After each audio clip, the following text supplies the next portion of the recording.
In this video, we will learn about snakebite.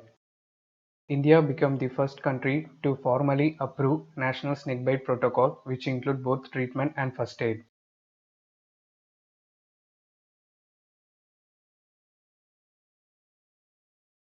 Study of snakes is called herpetology, and study of clinical spectrum of snakebite envenomation is called opisthosemia.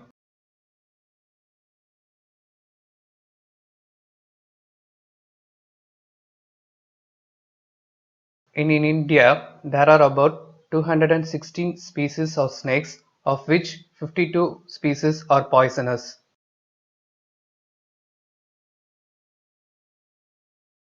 In Tamil Nadu, 30,000 cases are reported per annum and death rate is about 1%. Classification and identification of snakes. Elapid family. This group of snakes are neurotoxic. Cobra and kite belong to this group.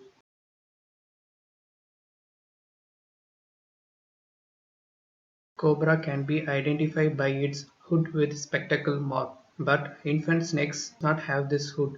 In such cases, scales can be used to identify.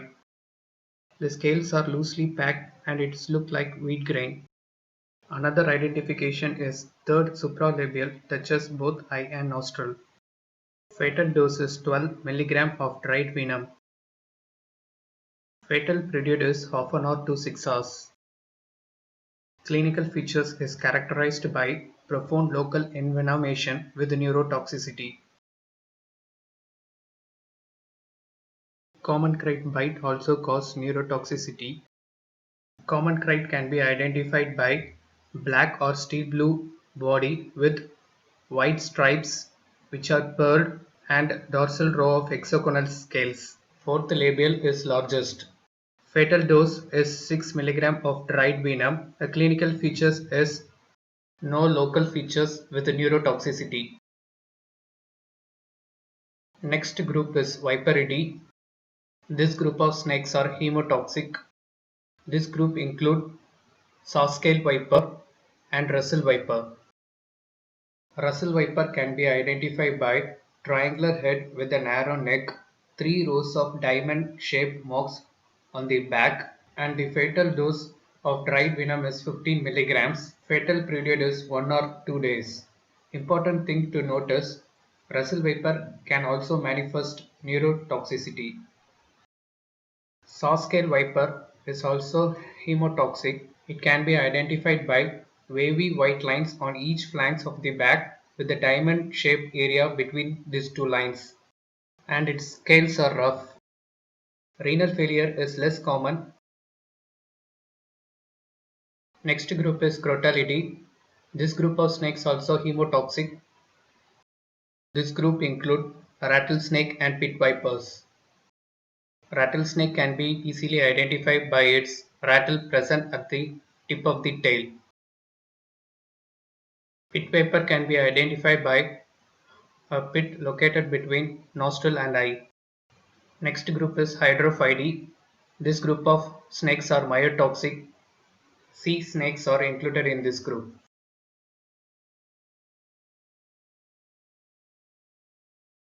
Next group is Colubridae. This group, most of the snakes are non-toxic. It includes rat snake, bird snake, bambslang snake. 70% of snake bites are non-poisonous, so it's important to differentiate between poisonous snake and non-poisonous snake. First, observe the shape of the head. In poisonous snake, the head is triangle, and in non-poisonous snake, head is usually round.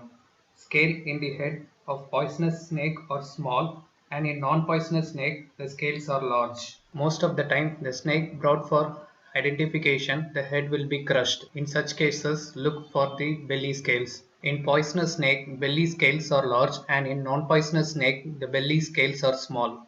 Tail of poisonous snake are compressed, and in non-poisonous snake, the scale are blunt. In poisonous snake, two teeth marks are seen. In non-poisonous snake, semicircular teeth marks are seen. First aid measures. It can be remembered by the mnemonic carry no ride.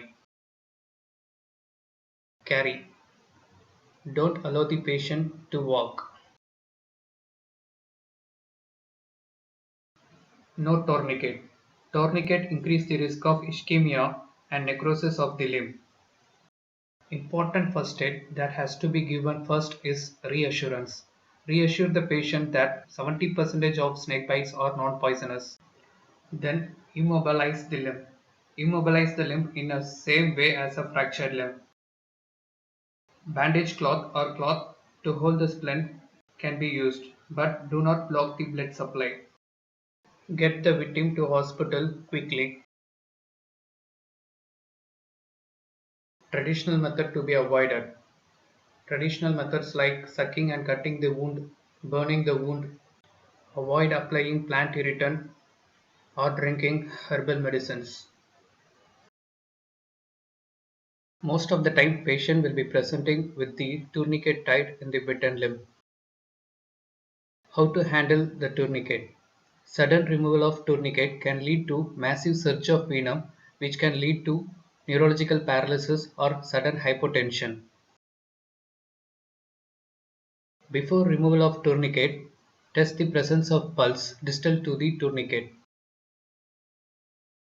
If tourniquet has occluded the distal pulse, the BP cuff has to be applied proximally and cuff has to be inflated, and then remove the tourniquet and release the cuff pressure slowly and gradually.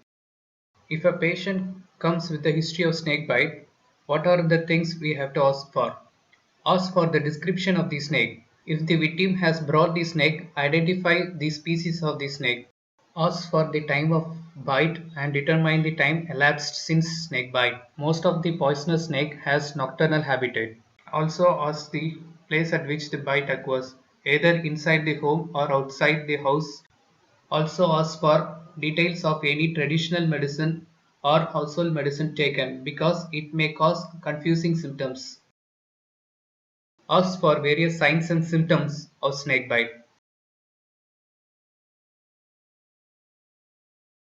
Many a time, patient presents with non-specific symptoms related to anxiety, like palpitation, sweating, tachycardia, tachypnea, and elevated blood pressure. History suggestive of neurotoxic snakebite can be remembered by 5Ds and 2Ps. 5Ds are diplopia, dysarthria, dysphonia, dyspnea, and dysphagia. 2Ps are ptosis and paralysis. Chronologically, ptosis occurs first, followed by diplopia, dysarthria, dysphonia, dyspnea, and dysphagia. In cobra bite, neurological symptoms can occur within 30 minutes to 6 hours, and in crite, 6 hours to 24 hours. All these symptoms are related to third, fourth, and sixth and lower cranial nerve paralysis.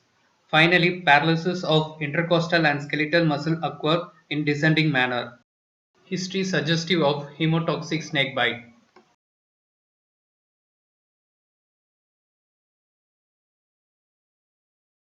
Visible systemic bleeding occurs from the action of hemorrhaging. Example, gingival bleeding, epistaxis, subconjunctival hemorrhage, ecchymosis, hematemesis, hemoptysis, bleeding per rectum, continuous bleeding from bite site.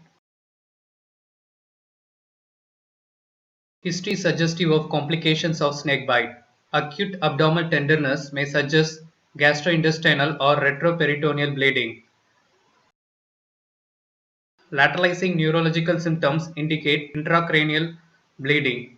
Patient may also present with hematuria followed by oliguria and anuria in case of acute kidney injury.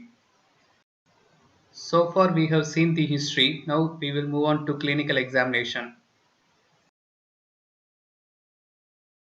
Consciousness of patient can be affected in case of severe envenomation. Patient may be drowsy and confused because of hypoxia and hypotension. Patient can also present in unconscious state because of intracranial hemorrhage. In general examination, oral cavity has to be examined for any gum bleeding. To identify impending respiratory failure, simple bedside lung function test can be done. In single breath count test, The patient is asked to count the number of digits in one exhalation. Normally it is more than 30. In breath holding time, patient is asked to hold the respiration in inspiration. Normally it is 45 seconds. We can also ask the patient to complete one sentence in one breath. In child, the cry of the child, whether it is loud or husky, can be helpful in identifying impending respiratory failure. Then vitals, patient may can have tachycardia or bradycardia. Tachycardia can be due to anxiety and bradycardia due to cardiotoxicity. Patient may have tachypnea or bradypnea. Tachypnea can be a sign of impending respiratory failure. Patient can be also present in hypotension or hypertension. Also look for regional lymphadenopathy. Then we move on to systemic examination. In CVS examination, look for any arrhythmias. In ORS examination, look for shallow respiration. In periabdominal examination, look for any paradoxical respiration and tenderness.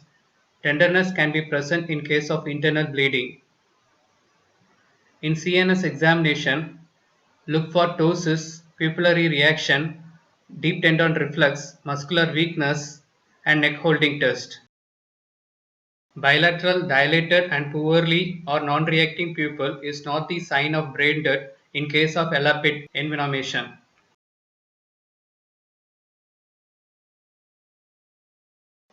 Then we move on to local examination. The bitten limb is swollen and skin is taut and shiny. Some patient will develop blistering with a reddish black fluid at and around the bite site. Some patient may also have ecchymosis. Many patients develop painful swelling involving the whole limb and extending to the trunk. Also check for distal pulse and monitor the progress of swelling. Gross swelling can progress to compartment syndrome. Symptoms suggestive of compartment syndromes are pain on passive movement, pallor, pulseless limb, hypoanesthesia over the sensory nerve passing through the compartment, and also note that presence of pulse does not rule out compartment syndrome. Then we move on to lab investigation. 20-minute whole blood clotting test. It is a simple bedside test. Place 2 ml of freshly sampled venous blood in a glass tube and leave undisturbed for 20 minutes. After 20 minutes, gently tilt the tube to see whether the blood is clotted or not. If the blood is still liquid, patient has hypofibrinogenemia as a result of venom-induced conception coagulopathy. If the blood is clotted, the test should be repeated every hourly for 3 hours and then 6th hourly for 24 hours.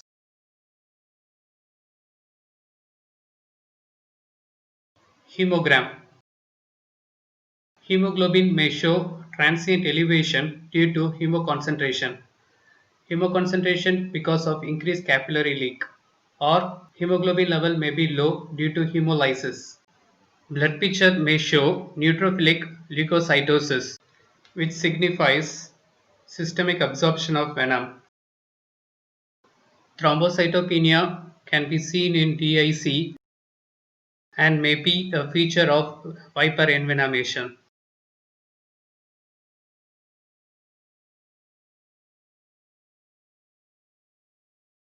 In peripheral smear, fragmented red cells, helmet cells and histiocytes are seen when there is microangiopathic hemolysis.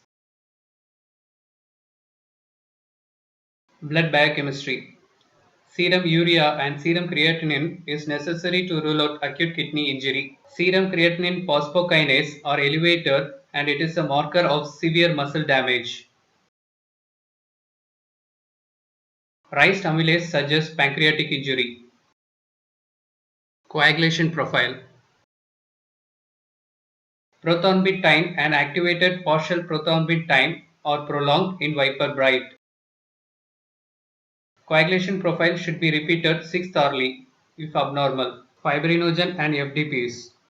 Low fibrinogen with elevated FDP is present when venom interferes with clotting mechanism. Urine examination. Look for proteinuria, RBC, hemoglobinuria, and myoglobinuria. Standard dipstick do not distinguish blood hemoglobin and myoglobin. Hemoglobin and myoglobin can be separated by immunoassay, electrocardiogram.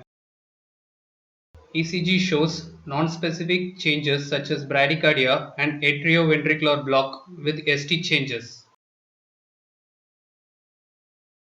ABG may show the evidence of respiratory failure and acidemia. Management of snakebite. Anti-snake venom, that is ASV, is the only specific treatment and it should be given as soon as indicated. Indication of ASV. Whole blood clotting time more than 20 minutes, spontaneous bleeding, neurological manifestation, abdominal pain and vomiting, enlarged and tender lymph node in the bitten limb, cardiovascular hypertension, shock and arrhythmia, acute kidney injury, hemoglobinuria, myoglobinuria, swelling rapidly crossing the joint, swelling over half of the bitten limb without tourniquet. If the tourniquet is applied after removing it lasting more than 1 hour, swelling in the digits,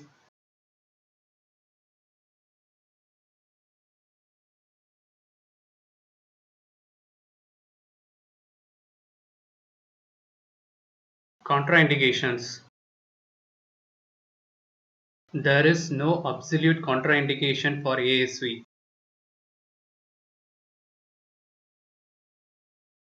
Composition of ASV. Each ml of polyvalent ASV neutralize 0.6 mg of dried cobra venom, 0.6 mg of dried Russell viper venom, 0.4 mg of dried common kite venom, 0.45 mg of dried saw scale viper venom. On average, Russell Viper injects 63 mg of venom and Kite injects 6 mg and Cobra injects about 12 mg. ASV is available in two preparations. Polyvalent ASV freeze dry powder. It is heat stable, has to be stored in cold temperature. Shelf life is 5 years. Another one is a liquid ASV which is heat label and require reliable cold chain. With the refrigerator, shelf life is 2 years. How much ASV has to be given for neurotoxic and hemotoxic snake? Dose for neurotoxic snake bite.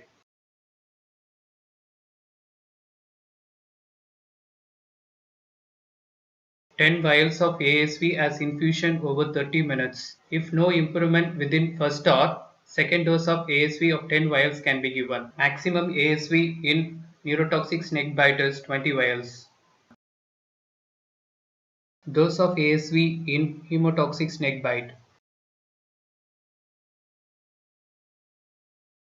Two regimens are being followed: low dose infusion therapy and high dose intermittent bolus therapy. Low dose infusion therapy.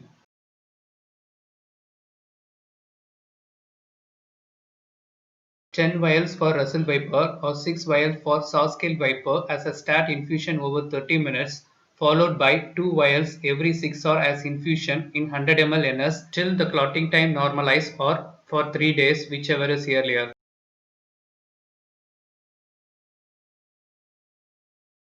High dose intermittent bolus therapy. 10 vials of ASV stat over 30 minutes as infusion, followed by 6 vials 6th orally as bolus therapy till the clotting time normalize. Maximum 30 vials of ASV can be given for hemotoxic snakebite. No use in giving ASV for sea snake and pit viper, as this ASV does not contain antibody against them. Repeat dose of ASV in hemotoxic snakebite. After initial 10 vials of ASV, repeat clotting test every 6th hourly until coagulation is restored. Administer ASV every 6th hourly until coagulation become normal. If 30 vials of ASV has been administered, reconsider whether continued administration of ASV is serving any purpose. If coagulation abnormality persists, give FFB or cryoprecipitate. If FFB is not available, fresh whole blood can be given.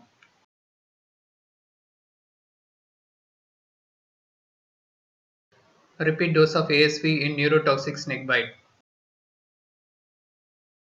After initial 10 vials, repeat ASV when there is worsening of neurological symptoms or cardiovascular signs even after 1 to 2 hours. Maximum dose is 20 vials of ASV. ASV administration. Initially, after reconstitution of 1 vial of ASV with 10 ml of sterile water, add it to 500 ml of normal saline. Then start with 10 to 15 drops per minute for 15 minutes. Look for any anaphylactic reaction. If not, add remaining 9 vial in above solution and give over period of 1 hour. In oliguric patient, restrict fluids and use infusion pump to give full dose of ASV over 30 minutes. In children, give ASV in 200 ml of NS to avoid fluid overload. Monitoring of patients on ASV therapy. All patients should be watched carefully every 5 minutes for first 30 minutes and then 15 minutes for 2 hours for manifestation of any reaction. At earliest sign, suspend the infusion temporarily. Maintain strict input and output chart and note the color of urine to detect acute kidney injury at earliest.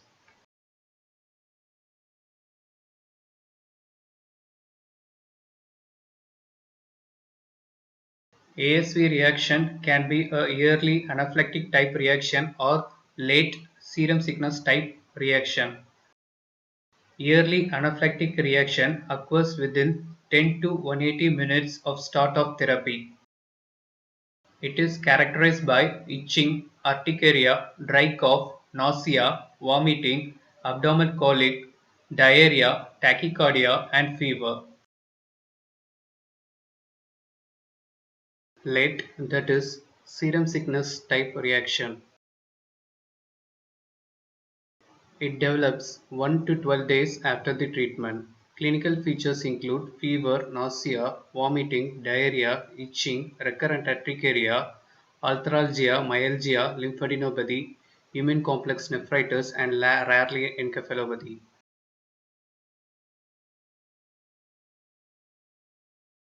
Any new signs and symptoms after starting ASV drip should suspect as a reaction to ASV.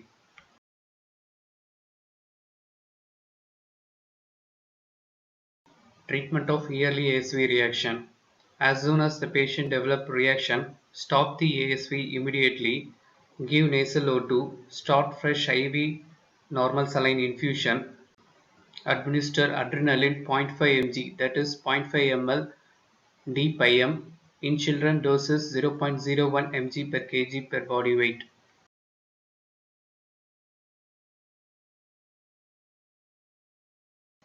Then give chlorpheniramine maleate 10 mg in adults and 0.2 mg per kg in child. Role of hydrocortisone in ASV is not proven but can be given. Once the patient has recovered, restart the ASV slowly for 10 to 15 minutes. Keep the patient in close observation.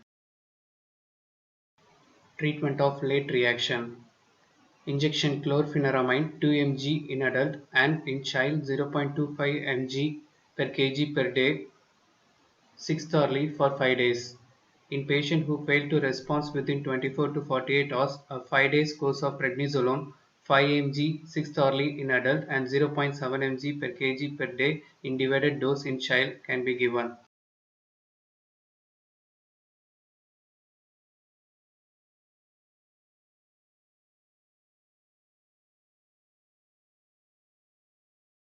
High-risk group include patients with a history of hypersensitivity or exposure to animal serum such as equine ASV, tetanus immunoglobulin or rabies immunoglobulin in the past. Give ASV only if there is signs of systemic envenomation.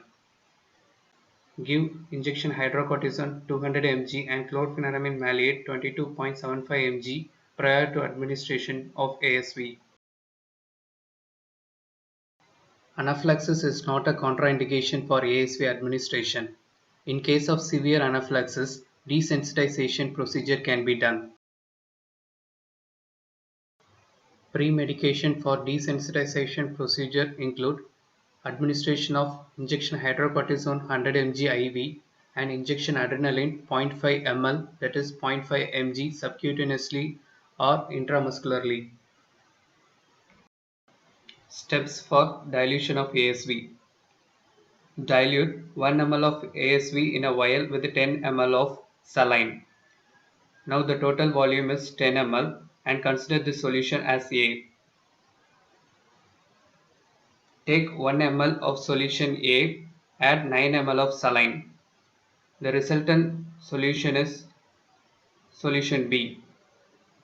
The dilution is 1:10.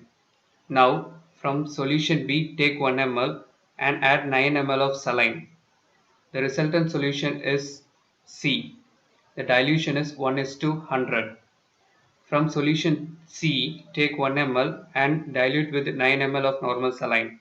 The resultant solution is D. The dilution is 1:1000. From solution D take 1 ml and mix with 9 ml of saline. The resultant solution is solution E and the dilution is 1:10,000. Now inject 0.1 ml of solution E IV slowly. Watch for anaphylaxis for 15 minutes. If no reaction, now inject 1 ml of solution E. Watch for anaphylaxis. If no reaction, inject entire solution E and watch for anaphylaxis for 15 minutes. If no reaction, after solution E is injected, continue the same process as follows for other solution in the following sequence. Solution D followed by solution C, solution B followed by solution A, and then full dose. We have seen completely about ASV. Now we continue with management of neurotoxic snake bite.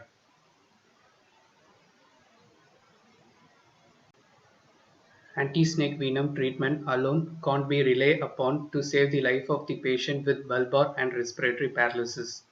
If neurotoxic snakebite victim develop respiratory muscle paralysis, they need assisted ventilation. Also administer atropine neostigmine regimen. Atropine neostigmine dosage schedule. Give atropine 0.6 mg followed by neostigmine 1.5 mg IV stat and repeat dose of neostigmine 0.5 mg with atropine 0.6 mg every 30 minutes for 5 doses. In children, injection atropine 0.05 mg per kg followed by neostigmine 0.04 mg per kg intravenous and repeat dose of 0.01 mg per kg every 30 minutes for 5 doses. When to stop atropine and neostigmine? Stop atropine and neostigmine if patient completely recovered from neuroparalysis, patient shows side effects of neostigmine in form of fasciculation and bradycardia, if there is no improvement after 3 doses. Improvement by atropine neostigmine indicates cobra bite. A few Russell Viper bite victims also improve with this regimen. If there is no improvement after 3 doses of atropine and neostigmine within 1 hour, this indicates probably a crite bite. Crite affect presynaptic fibers where calcium acts as a neurotransmitter. Give injection calcium gluconate 10 ml IV in child 1 to 2 ml per kg slowly over 5 to 10 minutes every 6th hourly and continue till neuroparalysis recover, which may last for 5 to 7 days.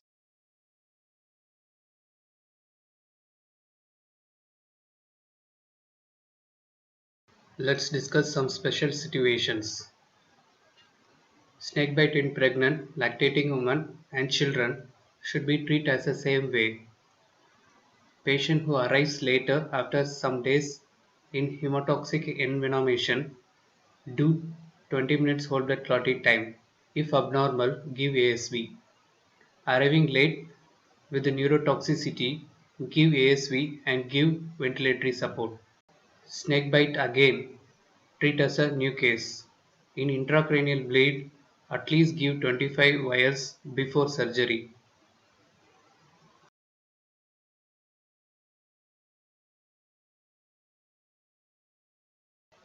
Management of complications of snakebite. Most common complication we will encounter is hypotension. Give fluid challenge. An adult patient can give 2 liters of isotonic saline over a period of 1 hour or until jugular venous pressure has risen to 8 to 10 cm above the sternal angle. The fluid challenge must be stopped immediately if the patient develops pulmonary edema. Another important complication is oliguria.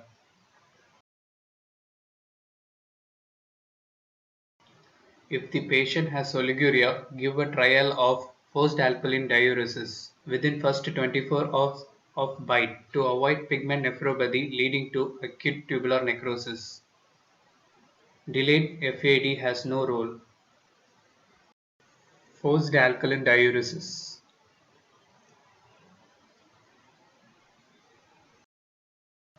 Sequence of giving FAD in adult is as follows. Give injection furosemide 40 mg IV stat followed by infusion 20 ml of soda bicarb in 500 ml NS over 20 minutes and then 20 ml of soda bicarb in 500 ml of ringer lactate over 20 minutes followed by 10 ml of potassium chloride in 500 ml of 5% dextrose over 90 minutes and then injection mannitol 150 ml over 20 minutes.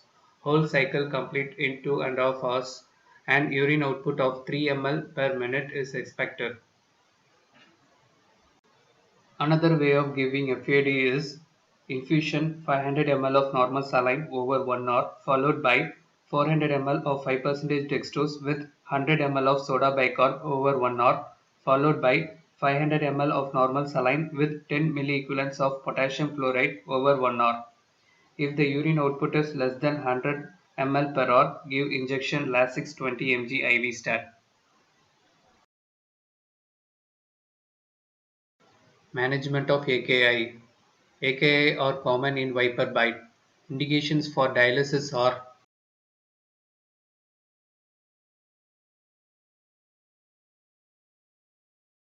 blood urea more than 130 mg per deciliter, serum creatinine more than 4 mg per deciliter, or daily rise in blood urea more than 30 mg per deciliter, and serum creatinine more than 1 mg per deciliter, and serum potassium more than 1 milliequivalents per liter, and fall in bicarb of less than 2 millimoles. And also fluid overload leading to pulmonary edema, and in case of hyperkalemia, unresponsive to conservative management, and uremic complications like encephalopathy and pericarditis. Hemodialysis is preferred in case of hypotension and hyperkalemia. Management of shock. In case of shock, infuse isotonic crystalloids with bolus up to 20 ml per kg over 5 to 10 minutes, titrated to reverse hypotension and to increase urine output. If patient develop hepatomegaly or Krebs, initiate inotropic support with dopamine or dobutamine.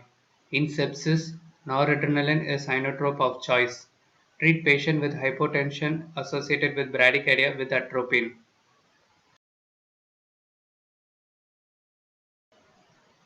Management of coagulopathy.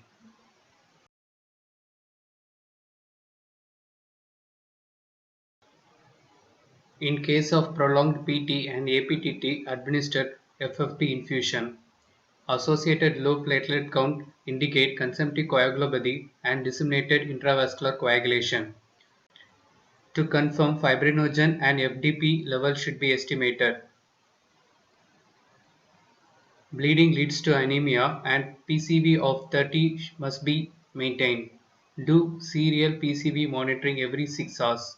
If PCV is less than 30, do blood transfusion or packed cell transfusion.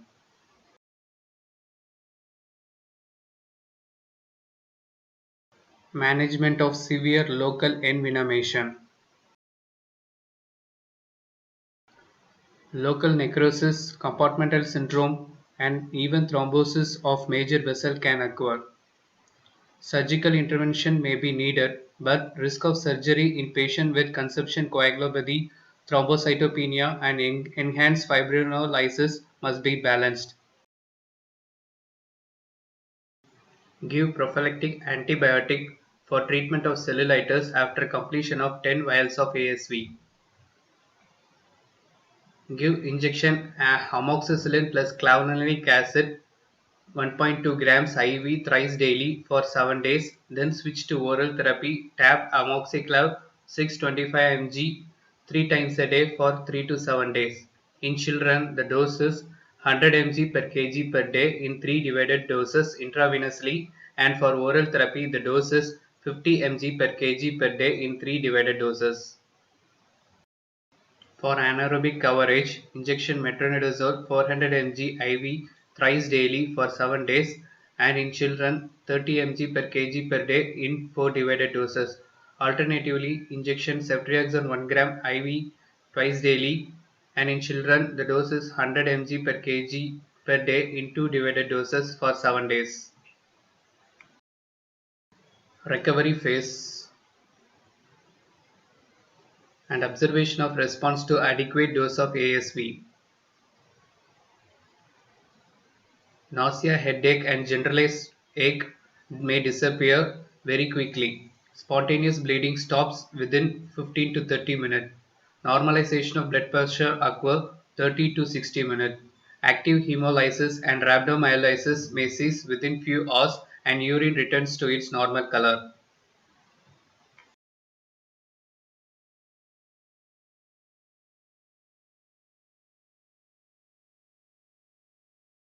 When a patient presents with allergy history of suspected snake bite, the bite can be a ovoid bite, that is, history of snake bite is present. It can be occult bite. It means no history of snake bite. When a case of snake bite comes, first look for 20 minutes whole blood clotting time. When it is less than 20 minutes, it can be a non-venomous snake. Identification of non-venomous snake can be carried out by round head, large head scale, small body scale, and blunt tail. Usually, the patient will be asymptomatic. Some patients may present with anxiety-related symptoms like tachycardia, palpitation, paresthesia, etc. Reassure the patient. Repeat whole blood clotting time every hour for first 3 hours and 6th hourly for 24 hours. Observe the patient for systemic and local envenomation for at least 24 to 48 hours. If stable, patient can be discharged.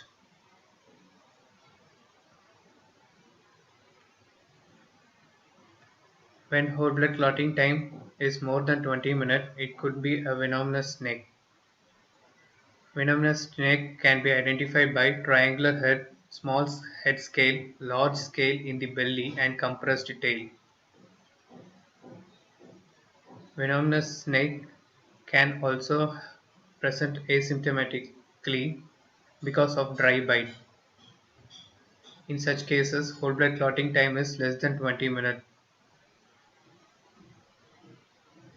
Venomous snake may present with hemotoxicity. In such case, whole blood clotting time is more than 20 minutes.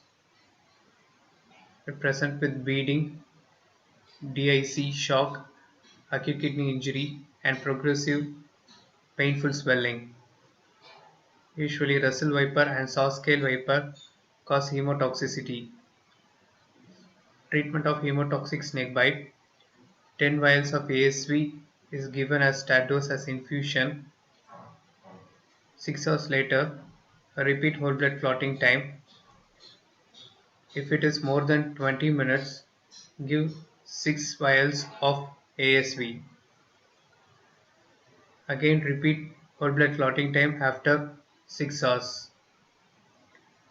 If again whole blood clotting time is more than 20 minutes, give 6 vials of ASV.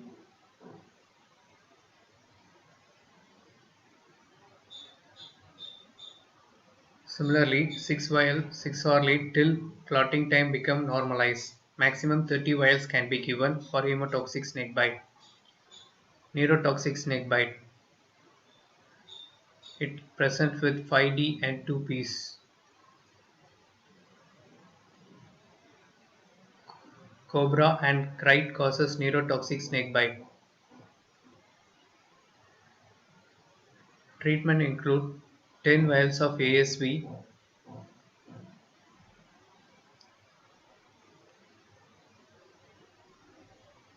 if symptoms not improved after 1 hour of initial 10 dose of ASV, give second dose of 10 vials of ASV. Maximum dose is 20 vials. In addition, give atropine and neostigmine. Atropine 0.6 mg and neostigmine 1.5 mg IV stab, followed by every 30 minutes. Neostigmine 0.5 mg and atropine 0.6 mg can be given. Maximum up to 5 doses can be given.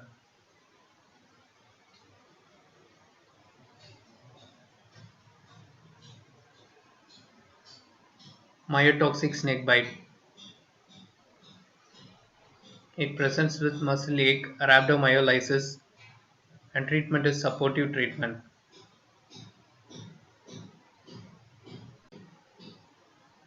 Acute snake bite. In this case, there will be no history of snake bite, but patient present with neuroparalytic symptoms with no local sign. Patient also present with severe abdominal pain and vomiting. This type of bite is seen in kite.